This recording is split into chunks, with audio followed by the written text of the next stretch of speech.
Um, Let me start by saying, um, I wore every game. I've been able to wear this Le Bonheur pin. In fact, today I was able to wear it outside my raincoat.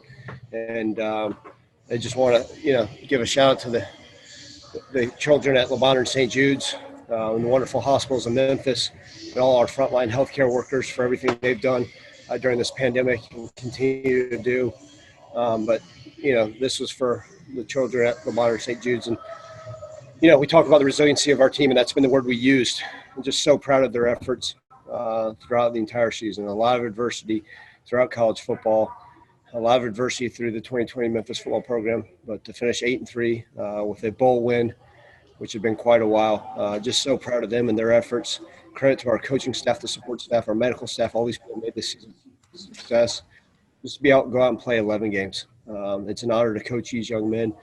And I couldn't be more proud to hoist that trophy next to such fine young men. So proud and so honored of these fantastic football players, student athletes, and they'll go down in history for their fight and everything they did during this season. Steven, first question. Hey, Ryan, how's it going? Good, Steven. How are you? Hey, I'm doing all right. Congrats on your first bowl victory. Hopefully it's the first of many. I guess with everything you guys have just been through this season, your first year, pandemic, et cetera, the list goes on. Is it safe to say you consider this season a success after the win tonight? Yeah, Steven, I will. I will consider this a success. And really, like I told our guys before the game, and then I just got done telling them in the locker room, the lessons that we'll take from this 2020 football season, they can carry for a lifetime. And to me, that's a success. Was it the best record in Memphis history? No. But to finish 8-3 with one of the best winning percentages in the last 50 years, that is a success. But I measure it also off the field. These young men faced adversity. They faced so many different things. They could have waved in the white towel.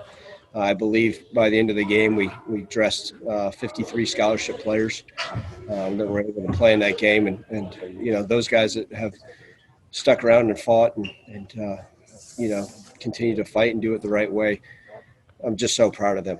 And I think those are lessons they'll be able to learn, right? To keep fighting, keep doing things the right way, and good things will come. And yeah, Steven, it is a success, and I just couldn't be more proud of a group of young men than those limited that were in the locker room just now. All right, just one quick follow-up before I pass it on. It's been a while since I saw a coach get an unsportsmanlike conduct. I just want to know what you said, Ryan. Selfish for me. Let me tell you. Let me start by saying that's 100% on me.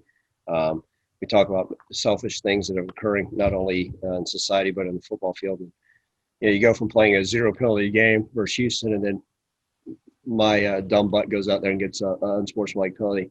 I was just telling him how much I liked his outfit, and that's what I was telling him. And then, I was wishing him happy holidays, but he must have thought I said something else. Terry? Hey, Coach, last year you had the longest 0-1 after the Cotton Bowl. Now you have the longest 1-0 going in there. How did that feel? And also, too, Florida Atlantic were trying to get your guys off their key and try to get them to play off, but they stayed even care. What did they say about the character of your team? Yeah, look, I thought it was, first off, it was right. It was the longest 0-1 bowl win streak or losing streak. You guys knew I had to skip to that Arkansas State game in order to get that off my record or off our record. But, it was a chippy game, especially at the beginning. And that's what you want to see. You want to see the guys come out and be excited to play and have a little bit of stuff to them. We always have that Memphis versus everybody attitude, and that showed up again tonight. They were, again, shame on me because I got the 15-yard penalty, but then, one of the plays of the game was when the guy swung on J.J. Russell. And, he took the punch right to the face and didn't retaliate. So that shows great character by him, great resolve, and just proud of him. That speaks, kudos to him and the rest of the young men for being smart. They didn't retaliate and all that stuff, and give them a lot of credit. I wish their coach would learn a little bit better. Isaac? Hey, first off, congratulations, Coach, on your first bowl win. Like, great victory out there tonight. Thank you, Isaac. I want to ask you about a young man, Calvin Austin, a kid who started off as a walk-on and really came into his own this year and became a big-time playmaker for you guys. Just talk about his development and his strides that he made this year. Yeah, Isaac, the nice thing is it seems like week in, week out, I get to sit there and have these great conversations about Calvin Austin, which anybody that knows a young man, like I said, this is his first year uh, as a scholarship player. This is his first bowl game as a scholarship player. The guy was a walk-on last year, has come into his own and stepped up. I like a lot of our young wide receivers, and I still consider him young because he's new to being out there on the field. We didn't have as many familiar faces out there this year, and those receivers stepped up big time in a big way, right? Taj Washington, Javon Ivory. We had tight ends that you guys were probably scrambling to find out on the roster, but Calvin Austin's one of those guys that is an excellent student. He's an excellent athlete. He's what you want to call one of the top student athletes in the country. He's playing at an absolute high level. He loves the game. He loves this university. He grew up about a mile and a half from campus, and I'm so glad that he's with us. Raven. Congratulations, Coach. So throughout the last few games, an issue with the Tigers has been that they start off really slow, and then they would pick it up late. Whereas today's game, you guys started out fast, got out to a 10-0 lead, and then kind of slowed down a bit. So what do you think played into that kind of reverse? This year has been so interesting with the way college football. And, I talked to you guys about the beginning of the season, we were able to put together those 10, 11, 12 play drives, which is unusual for a college football program. And we did that for our first, I believe, 4 games. And then we did hit some balls. I think part of it, Raven, is just consistency and finding what we're capable of doing. When you're dealing with 18 to 22-year-olds, sometimes it's maybe the focus, it may be the energy. This year, we've seen it all. And but credit to them. I think one of the things that was able to help us is getting the running game going a little bit earlier. You guys have known the struggles. I'm waiting for someone to say what made the running game different this week than last.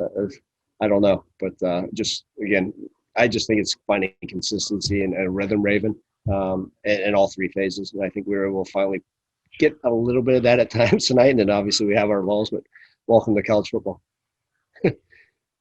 Ryan. Thank you, Coach. Congrats on the win. Since you were waiting for it, I'll go ahead and ask, what was the difference this week with the running game? And second part of that, Asa Martin, just how important he was in this game. Yeah, look, our run game, I've always pinned it on me. It's my fault that it wasn't getting going, and I've had to find ways. But I do think we were able to execute at a higher level. That's a fantastic FAU defense. They should get credit. As you guys know, they're a nationally ranked defense. And but I think it took everybody, right, from the wide receivers blocking the perimeters to the tight ends doing their job, to the O-line doing exactly what they're supposed to do, and the running backs running the ball hard. And it was great to see, obviously, Asa Martin. He'll come back, and I told him when he fumbled that ball, I said, don't worry, you better make it up by going and finishing with that ball in your hand so we can go get victory. He said, yes, sir. So Ace is one of those guys that's stepped up. I think preseason he was probably 6 on our depth chart, our 5th string on our depth chart. And really I wasn't sure what kind of role he'd have. And week in and week out, he's going to continue to progress. You guys know it's been a running back by committee with us. And it's nice to have a guy that we know at least we can hang our hat on next year as well. Steven? Ron, the broadcast kind of led with Brady was going to be moving on next season. I'm sure we'll talk to him. I know you'll let him speak on the decision a little bit more. But just for you personally, you've been with him the last 3 years now. What's going to be your biggest takeaway about him as a quarterback and him as a person? Yeah, Brady White, what he's meant to this program, to this university, everything. He's just been top notch, and that's kind of the key to this whole thing. Is he's meant so much to this. To everybody. Like I said, he does it the right way.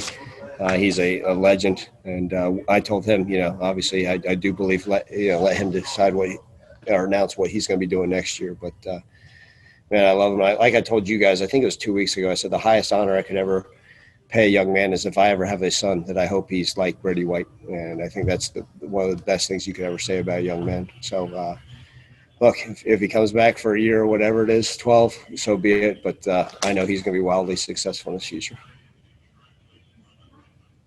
Christian? Coach, I know this season was filled with so much adversity. Everyone had to deal with, no spring practice and no summer, but it's a little bit different when you're a first-year head coach and you're still learning how to adapt and do different things. And then you guys deal with COVID at the beginning of the season. But nonetheless, you finish with an 8-3 record. You beat UCF. You get a win at Navy on the road. You get a bowl game win. How much does this season mean to you as a whole? I think what it means to me is that, honestly, I'll remember the young men in that locker room, and that to me will go down in history. This hopefully is not the best record that I have during my tenure at Memphis, and hopefully not the most memorable bowl win. But what it will be is probably my most memorable season because of all the things that we faced. And so to me, it's not just about the success. Yeah, it's great to be able to accomplish those things, but it's truly those guys in the locker room. I mean, I love them. It's an honor to work with them and be side by side with them. And again, if you guys think about this, y'all don't understand what these young men have gone through. It is not easy. I'm not comparing this to what the rest of the world issues, but what these guys face day in and day out. It's gotten easy for these guys this year to just say, hey, I'm done. I can't do this anymore. And there's quite often times they could have done it, especially if some of their fellow teammates weren't able to join us. I always remember is these guys that fought. They're fighters. We used the word warriors the other day. I just, again, couldn't ask for a better group of young men to go to battle with day in and day out, and just so proud of them. So that's how I'll remember this year.